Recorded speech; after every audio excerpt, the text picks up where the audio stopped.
Amém, gente. Gente, me ajuda aqui, por favor. Vocês. Gente, vocês estão felizes de estar aqui? Pedir para que vocês aplaudem ao Senhor novamente.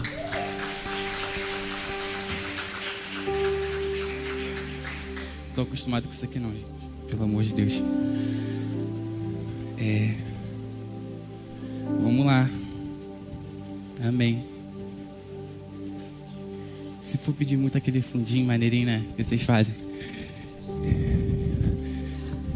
Gente, abre a Bíblia de vocês. Coisa rápida, não precisa muito não. Show. Em 2 Crônicas 34, versículo 1 e 2. Coloca aí, Vitor, pra gente. Pra ajudar aqui, rapidão. Tô bem nervoso. Ih, maneiro, gente. Eu não tinha visto, não. Vamos lá. Josias tinha 8 anos de idade quando começou o seu a reinar e reinou 31 anos em Jerusalém. Ele fez o que é justo aos olhos do Senhor e andou no caminho do seu... E andou no caminho de seus antepassados, Davi, sem se desviar para a direita e nem para a esquerda. Só esse só. Isso aí. Eu vim falar um pouco sobre a história do rei Josias. Tenho certeza que vocês já conheceram, porque vocês são muito crentes, né, mano? Vocês são muito crentes. Então, vou ser bem rápido. Antes de eu começar a história de Josias, eu preciso lembrar do passado dele, né? Para quem não sabe, Josias, ele era neto de Manassés e filho de Amon. Me ajuda aí, pelo amor de Deus. Manassés, ele reinou sobre Jerusalém durante 55 anos. E nesse reinado de 55 anos, pensa num cara que fez besteira, foi esse cara. Ele fez muita besteira. Dentro desse tempo, ele... Maneiro, obrigado. Dentro desse tempo, ele levantou altares, levantou postes de exaltação aos outros deuses, levantou outros deuses naquele lugar. E Deus se irou com ele, né? Gente, eu tô bem nervoso. E aí chegou um tempo na qual Manassés ele foi preso. Ele foi capturado pelo exército do Egito. E dentro dessa prisão ele fez uma promessa. Ali ele começou a se arrepender dos atos dele. E a Bíblia vai dizer que o Senhor aceitou o arrependimento dele e liberou ele daquela prisão. Passou um tempo, ele foi capturado, morto. E aí o legado foi para o filho dele, Amon, que reinou durante 2 anos, foi pouco. E aí esse cara fez muita besteira mesmo, gente. Ele fez pior que o pai. Ele fez pior que o pai. E aí também não durou muito, cara. Não durou, não. Ele foi capturado também, foi morto. E aí chega na história do cara. Esse daqui é o cara mesmo. Josias. Josias foi um cara que decidiu seguir os passos do rei Davi. Mas ele não sabia. Ele queria seguir, mas ele não tinha noção de como foi o reinado de Davi naquela época. Sabe? Porque nessa época não tinha Bíblia, não tinha nada que pudesse guiar, igual a gente tem hoje. De abrir a Bíblia, saber o que a gente tem que fazer, o que tem que fazer. Só que nesse tempo Davi, ele só tinha uma referência do reinado de Davi. E aí, cara, com 8 anos de idade, o cara se tornou rei. Agora fala tu. Eu parei pra pensar, falei, cara, olha só, com 8 anos de idade, eu tava assistindo TV Globinho. A única responsabilidade da minha vida que era de fazer o dever de casa. E mesmo assim, procrastinava, porque apanhava, foi muito por causa disso. E aí eu parei pra pensar, falei, caraca, mano, olha só, o cara tem 8 anos de idade, recebeu um reinado, e o cara tá perdido, mano. Pensa tu, fala tu, com 8 anos de idade, chupando bala na rua. E aí, eu sou assim. Vamos lá, eu vou achar aqui. Isso. E nessa cidade de Jerusalém, vocês estão entendendo, gente? Diz amém. Tá bom, se não for, vocês permanecem aí também. E nessa cidade de Jerusalém, tinha um templo gigantesco, imenso, enorme. Um templo que estava ali abandonado. Estava abandonado. E aí, cara, Josias, com aquele reinado, começou ali agora, não sabia por onde ir, por onde começar. Ele falou, cara, olha só, não tem um livro, não tem um mapa para eu poder fluir, né, corretamente. O que eu posso fazer agora é dar um check-up nesse templo que está aí, abandonado. E aí, cara, Josias foi lá e botou a mão na brasa.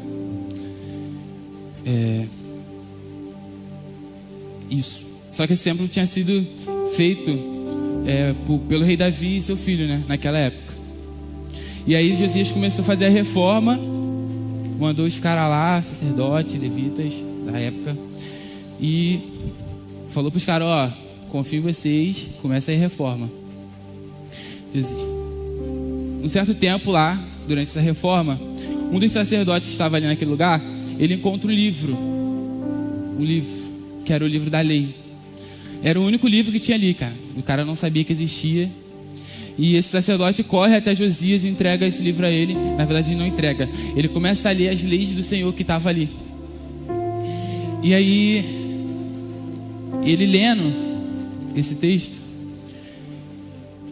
ele começou a entender o que realmente estava acontecendo naquela cidade. Que aquela cidade estava um caos. Aquela cidade, Deus não estava nem aí mais para ela, tinha virado as costas. E aí ele, à medida que o sacerdote ele lia essas leis para ele começava em ação de arrependimento, rasgar suas vestes, começou a se arrepender pelo seu povo, porque ele começou a entender o real problema que estava sobre aquela cidade. Então Josias foi lá, tomou a decisão, e 2 Reis, coloca aí para mim, por favor. Consegue, Vitor? 2 Reis, capítulo 23, versículo 3. É rapidinho. Isso aí. Tá, peraí, fica aí. Entendeu, né, gente? Depois que ele leu, se arrependeu. Pode botar. Isso. O rei pôs-se junto à coluna e na presença do Senhor fez uma aliança, comprometendo-se a seguir o Senhor e a obedecer de todo o coração e de toda a alma aos seus mandamentos, aos seus testemunhos e aos seus estatutos, confirmando assim as palavras da aliança escrita naquele livro. E então todo o povo se comprometeu com a aliança. Valeu. Quando ele acaba de se arrepender ali, ele começa a entender, fala, ó, preciso agitar essa parada aí, cara. A cidade está um caos, Deus não está nem mais aí para ela, e eu preciso ter uma aliança com Deus novamente, que essa cidade tenha. Então esse cara saiu dali e começou a reunir o povo, botou o povo ali e começou a falar com eles, olha só, a gente precisa ter uma aliança, e fez com que todo o povo daquela cidade se rendesse ao Senhor e tivesse um compromisso com ele. Importante lembrar que nessa época Josias ele não encontrou a presença de Deus por um anjo que apareceu para ele e nem por uma manifestação, sabe? Algumas partes da Bíblia vai dizer que algumas pessoas encontrou através de uma festa e tal. Só que Josias não tinha isso. Josias encontrou a Cristo através da palavra. E aí, é isso aí. E aí, isso. Em 2 Reis, não precisa colocar não, depois vocês lêem. 2 Reis, capítulo 23, versículo 4 em diante, vai mostrar que depois dessa reunião que ele teve com o seu povo, ele começou a fazer uma limpa nos altares que estavam sobre a cidade. Mano, o cara fez uma limpa maneira mesmo, sabe? Tipo assim, ó, pega esse violão aqui, tá ruim. Sabe? Ele começou a limpar porque ele entendeu o real propósito daquela cidade e aonde aquela cidade precisava chegar. Então aí Josias começa a limpar toda a cidade, derrubar altares que foram levantados, porque ele entendia o real intuito daquilo.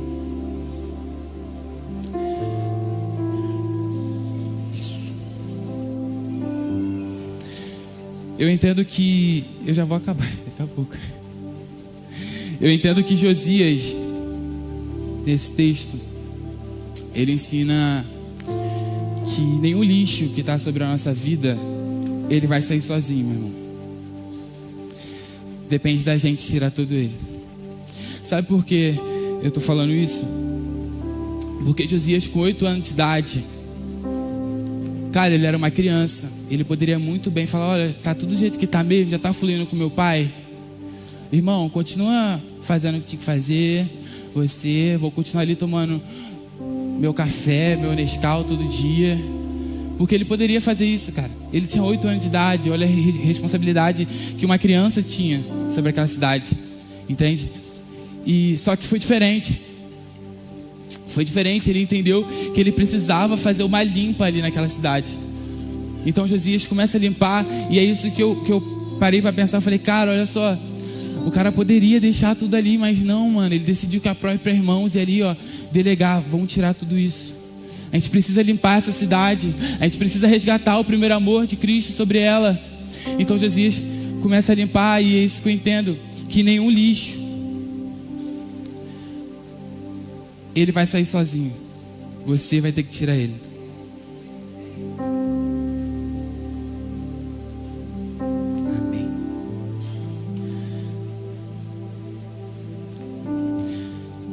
Meu irmão, você foi escolhido para acabar com tudo que veio no seu passado. Quando a gente fala de legado, para mim hoje é muito tranquilo falar sobre isso, porque não vou contar a história, mas eu carregava um legado. Uma vez eu conversando com o Breno, de paternidade, e isso não é nada bom. Isso é algo muito sério.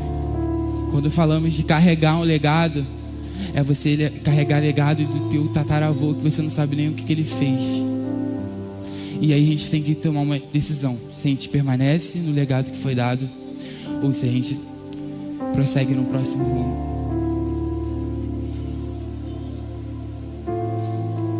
Você não foi Manassés que criou todo esse caos, mas você será Josias que vai remover. Porque você não é refém da sua história. Você foi chamado para reconstruir um novo legado.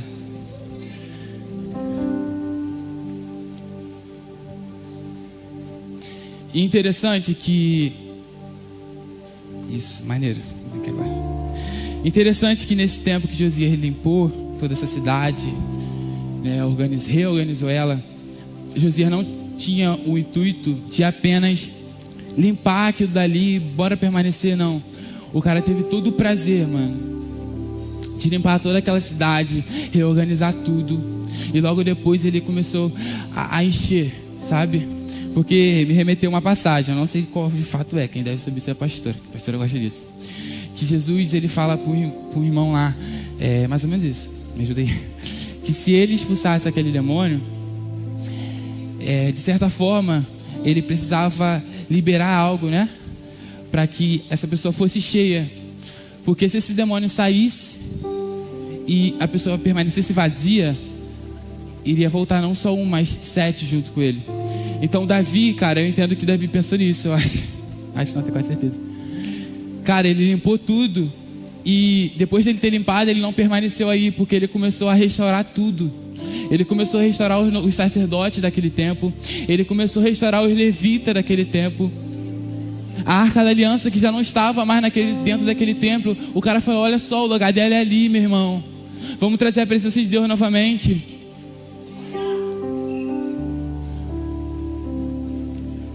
E o interessante disso é que, se você voltar em 1 Reis 13, versículo 2, não precisa colocar não, vai ter uma profecia lá atrás, cara, olha o tempo, já sabiam que esse cara já ia trazer a mudança.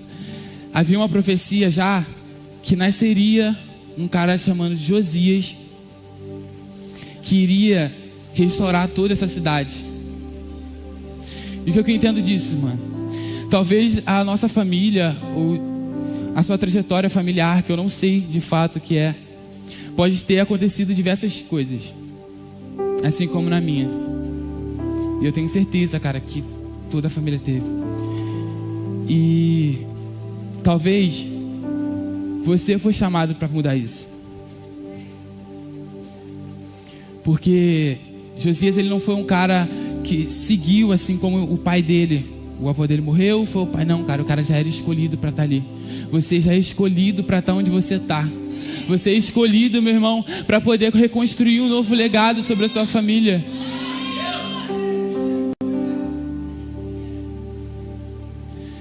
E tô quase fechando já. Não tem como não. E esse cara foi de extrema necessidade, a ida dele até essa cidade. Jesus literalmente escolheu ele como rei, porque naquele tempo não teve nenhuma outra celebração de Páscoa como esse cara fez. Mas isso não aconteceu com os braços dele, mas sim porque ele entendeu o real motivo do arrependimento. O arrependimento não é algo que é apenas eu falar, mas é aquilo que precisa queimar em mim, sabe?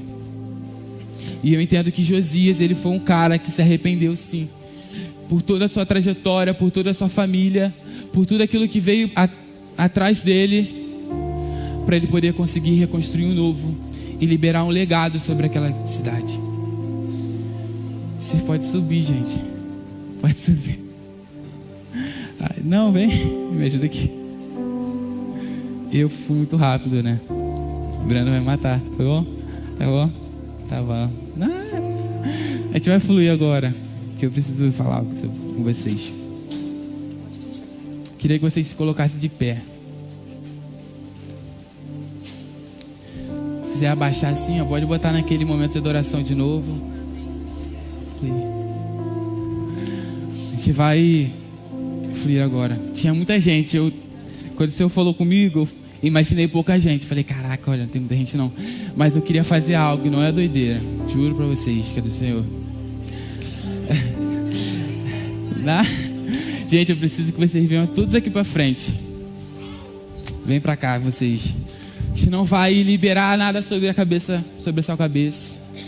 Porque como falamos de legado, a gente está falando de nós mesmos. Então vai ser você o responsável por isso. Vem, gente, todo mundo pra cá. Esse pessoal que está aí atrás, vem também, que vocês precisam. Todo mundo. Se espalha aqui, gente. Por favor.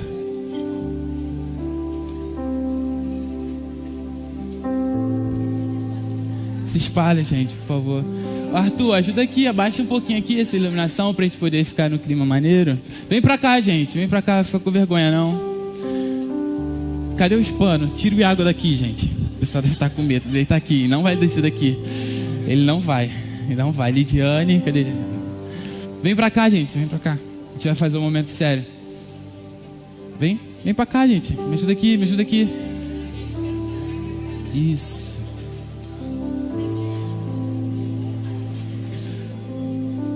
Nós começamos o culto gerando. E a gente precisa terminar gerando. Então nesse momento eu vou pedir para que vocês fechem os olhos de vocês. Coloque uma mão no coração de vocês e outra no ventre, meninas e meninos, porque todos nós iremos gerar.